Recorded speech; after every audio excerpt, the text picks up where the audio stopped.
Hey guys, it's me, Miss Luna, and I'm finally doing another movie review. I haven't done movie reviews all year, and it's really sucked because I've seen really good movies this year, but that is not the point of this video today. The video today is a little movie called Bumblebee. This is another movie in the Transformer franchise, and I got to see it, and I'm talking about it today. That was a really long intro. Okay, anywho, so let's start off with just the characters. First off, I'd love to talk about Bumblebee. Bumblebee is like the cutest thing ever. Okay, like you wouldn't think a huge robot would be freaking cute, but it is. This movie is set in the 1980s, which I love the 80s. The 80s is my thing. I love the 80s. If you know me, I love the 80s. Anything 80s. So it does take place in the 80s, and it's mostly about Bumblebee and how he came to Earth and how he lost his voice and him just trying to figure out Earth. So another character is Charlie Watson. She is the main character of the whole movie. Charlie is a 18-year-old girl who finds Bumblebee in a, like, what's it called, shop. It's like a car shop, like a junkyard, pretty much a junkyard. And her and Bumblebee kind of go on an adventure together. Charlie is, like, very strong. She's very, like, in a, like, mental sense. Like, how do I explain this? She doesn't need a guy to protect her. And she does show emotions, and she isn't like someone who doesn't show emotion. She's someone who's like her own woman. That is what I'm trying to say. Which I love, because I think we need more characters like that in the world. Charlie is definitely like a tomboy. She loves fixing cars, so that's how she kind of found Bumblebee in the junkyard, and she fixed him up.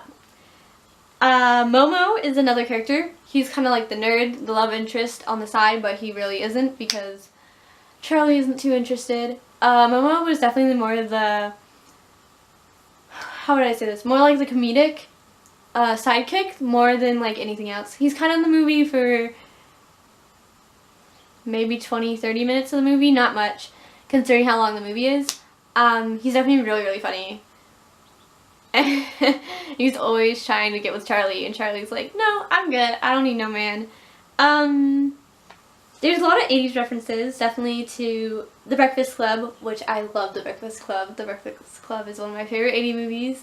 E.T., definitely, it does have that E.T. vibe, due to, like, an alien crashes on Earth, and then a human finds them, and then they, like, have a good relationship, and then they have to go away. So, it's definitely like an E.T. story, I wouldn't lie, which is fitting, I guess, for the 80s.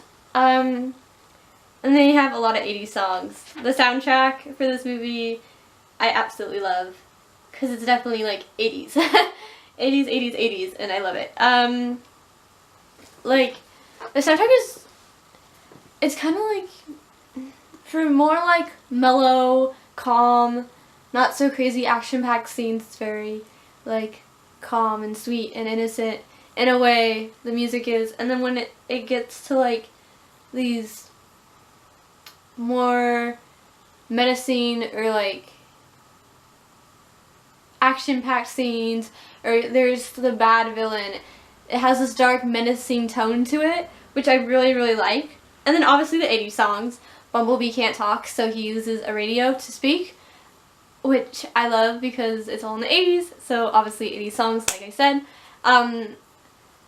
which is, I love it. It's like, it feels like Guardians of the Galaxy a little bit, how they use music from like the 70s and the 80s and the 90s, whereas this just uses it from the 80s, which I really like. And then there's one song by the actress who plays Charlie, Haley Steinfeld, who in the credits, she sings a song called Back to Life, which I've been listening to non-stop, and I absolutely love it. I definitely recommend checking that song out. But that's like the whole soundtrack is They have two soundtracks I looked on iTunes. One is just mainly the 80s songs. If you just like the 80s songs and you don't want any like the innocent, like those like more instrumental songs. And then they have like one for all instrumentals, and then Back to Life is on that one. So let me get off of the track of soundtrack and go to CGI. So CGI is definitely used in this movie for the Transformers, which is obvious, I would think. I don't believe they used any animatronics at any time for any close-ups or whatever. But they look realistic. I'm not gonna lie. I thought they looked like realistic. They had human features, like not human features. Let me back up there. They definitely looked like something you would see in real life. I just don't have any complaints or anything. I'm pretty sure the car they used for Bumblebee, the little buggy, is definitely a real car. I think that would be a given. Which I really thought was cute, and now I want a buggy because they're super duper cute. And I just want it, and then I can like be super geeky and put like an Autobot like thing on it on the front of my car, like a sticker or whatever, and make it like, okay, you know what, that's hot track, but I'm like a nerd, I swear. What else? The costume design for this movie is it's just close from the 80s. I would just say that.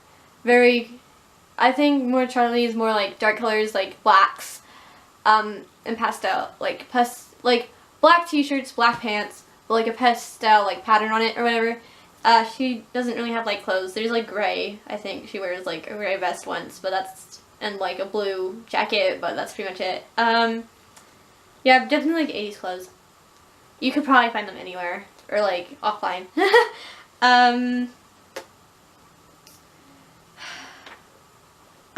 What else did I want to address? Oh yeah, okay, so this movie, a little close up. Well, okay, I don't know if this is just me, but I recently went to LA and I went on the Transformers ride in Universal, and it was really cool. And Bumblebee was in it, and so this movie kind of reminded me of the like whole ride. Definitely the close-ups, because at one point you were falling off a roof and Bumblebee catches you and he's like right in your face. So every time you see that close-up of Bumblebee in your face, like it reminded me of like the ride. Which is just like a sidetrack thing. I don't really know if that's like for most people, but it like definitely reminded me of just like that feel of like being like, whoa, he's like right there. Was really cool. I don't know, that's just me. What did I? Oh yeah. English.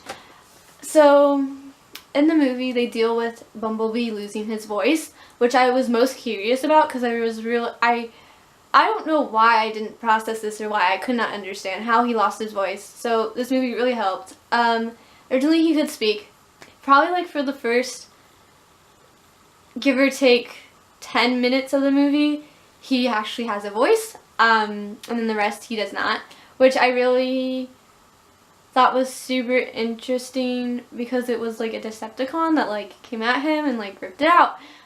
So I feel like that was an important moment, and I'm glad they put it in there. I don't know why they wouldn't, but I'm glad.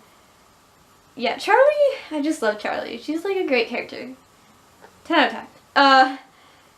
Okay, so the acting in this movie is top notch. Haley Steinfeld, who plays Charlie Watson, her emotional scenes are very powerful and they're very like real, and I think that's really great in movies. Like I love when a character, like, you dive into like their personal stuff and you get to see like the raw emotion behind them, and I think Haley Steinfeld did a great job with like the emotion between her story. She's like talking to Bumblebee and she's telling him the story about how her father died and that she never got to say goodbye. And it was such a powerful moment that I got like teary-eyed because I was like, dang, like, that's good acting. If you can make me cry, then I am proud. I would recommend you a really good actor. Let's see. Yeah, everybody was really good in the movie. I'm just gonna say it. Like, everybody was really good. Nobody like felt weak. Nobody felt like they weren't really portraying their character. Everybody just felt like they are that character, which is great. And yeah, how like with interacting with Transformers, I'm pretty sure they either have blue screen or there's nothing there. So the actors looked like they were really interacting with the Transformers, which was great because normally sometimes that stuff doesn't work out. But it looked like, it felt like they were really there with that Transformer, even though me knowing what goes behind scenes and stuff, it is probably CGI. I'm telling you that it is, and I think it didn't feel fake, it didn't feel like unreal at times, it just felt pure and it felt realistic that there is Bumblebee right there, and there is the Decepticon right there, and they're right there in front of the actors. It was great. It was good. And I have to say, this is one of the best Transformers movies I've ever seen, to be honest. It's one of my favorites. And I'm glad I got to see it, because I'm definitely going back to see it. Not gonna lie. And, oh yeah, okay, so, the director for this movie, I like get into like directing stuff, like I love seeing the camera work, I love seeing like shots, like I like seeing different shots and be like, yeah, that would be a great shot if that's just like stilled and if it's like a picture on your computer or a poster on your wall, like that's a good shot. So like there's a lot of good shots in this movie and I like fangirled over it. That's what I do. I can't help it. Because I definitely want to get into the movie business, but that's another story for another day. But yeah, the director is it's good director. Yes. But overall, this is a really, really good movie, and I definitely recommend you guys check it out. Even if you're not a Transformers fan, you can definitely follow the storyline, and it totally makes sense, and it's like kind of like its own standalone movie, I would say. But, yeah, it was really good. Like I said, please watch this movie, because you definitely won't regret it. And, yeah, thanks for watching, guys. Please subscribe, comment, and thumbs up this video if you liked it. Comment down below if you've seen this movie and if you liked it or not. I definitely like to hear your opinions on movies. I'm always willing to listen. And yeah, thanks for watching, guys. Bye!